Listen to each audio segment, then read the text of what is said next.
2-minute trigonometry. All the knowledge you need for trig in little bite-sized nuggets of knowledge. Today's lesson, SOHCAHTOA. I got a question about the basics of trigonometry, so I thought this was a good place to start. Even the word trigonometry is telling you what it's about.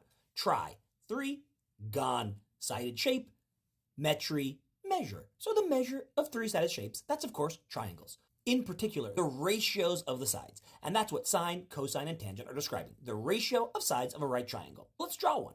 The angle that we care about we'll call theta, and usually have that one sitting on the ground. The side opposite the right angle we call the hypotenuse.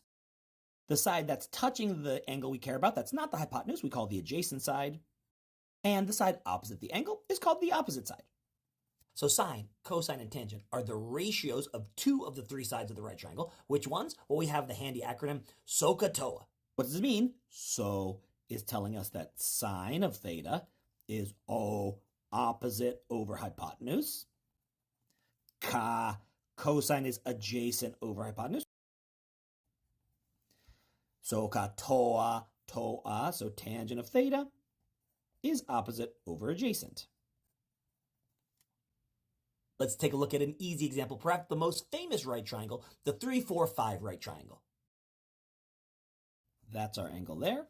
Sine of theta is just 3 over 5, because that's the opposite side, that's the hypotenuse. Cosine of theta is 4 over 5. And tangent of theta is opposite over adjacent, or 3/4. And that's it. That's how SOHCAHTOA works. So if you know three sides of a right triangle, then for any angle in that triangle, you could talk about sine of theta, cosine of theta, or tangent of theta.